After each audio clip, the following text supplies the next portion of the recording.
doanh nghiệp không có vốn sản xuất, ngân hàng thì ôm rủi ro tín dụng. Cả hệ thống như chiếc ghe bị nghiêng về một bên, chỉ cần một cơn sóng là lật úp. Lạm phát nhập khẩu, khi con nước ngoài tràn vào làm đục dòng sông nội địa.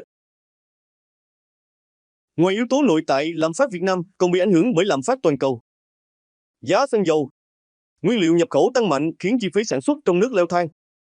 Giống như con nước từ thượng nguồn tràn về, mang theo phù sa lẫn rác rưởi, có cái tốt, có cái xấu.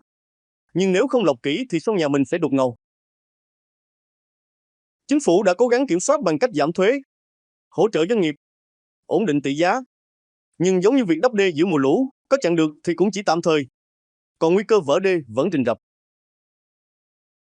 Lạm phát tâm lý, khi niềm tin bị xói mòn như bờ sông mùa nước lớn. Một yếu tố ít được nhắc đến, nhưng rất quan trọng là lạm phát tâm lý. Khi người dân tin rằng giá sẽ tiếp tục tăng, họ sẽ mua tích trữ đẩy giá lên cao hơn nữa. Giống như bà con mình thấy nước sông lên thì lo chạy lúa, gom gạo, tích trữ dầu, càng tích thì càng thiếu thì càng tăng giá. Niềm tin vào sự ổn định kinh tế đang bị xói mòn như bờ sông mùa nước lớn. Nếu không có biện pháp củng cố, thì chẳng mấy chốc sẽ xảy ra sạt lở, không chỉ về kinh tế, mà còn về xã hội. Thưa quý bà con cô bác, qua phân tích, ta có thể thấy rõ một điều, lạm phát không phải là con ma vô hình, mà là con cá tra đang bơi dưới đáy sông, to, khỏe. Và nếu không kiểm soát thì sẽ đớp hết mồi của bà con mình. 1 triệu tỷ đồng bơm ra, nghe thì oai như cá lội ngược dòng. Nhưng nếu không đi đúng hướng thì chỉ là cá mắc cạn. Báo cáo, nhưng túi tiền người dân thì rách như lưới cổ. Chính sách thì như người chèo ghe giữa dòng, nếu không vững tay thì ghe sẽ quay vòng, không tới được bến. Phú Lam xin gửi lời nhắn đến các nhà quản lý vĩ mô, đừng để bà con mình phải trâu già lật chuồng vì chính sách lạc hướng. Hãy lắng nghe tiếng nói từ ruộng đồng, từ chợ quê, từ những bữa cơm thiếu thịt.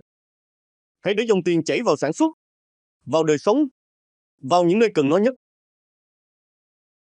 Còn với bà con mình, hãy tỉnh táo như người đi bắt cá mùa nước nổi, biết chọn thời điểm, biết né lũ, và biết giữ lấy cái lưới của mình. Lạm phát không phải là thứ ta có thể tránh, nhưng là thứ ta có thể hiểu, để sống cùng nó mà không bị cuốn trôi. Nguồn số liệu từ Tổng cục Thống kê Việt Nam, Lighted Finance. Lạm phát, khi báo cáo mắc lạnh còn túi tiền thì bốc hỏa. Lạm phát không nằm trong báo cáo, mà nằm trong giỏ hàng. Một chị tiểu thương bán rau ở chợ Cái Răng kể, hồi trước lời được vài trăm ngàn mỗi ngày, lo được cho con ăn học. Giờ giá nhập tăng khách thì kêu đắt, lời chẳng còn bao nhiêu.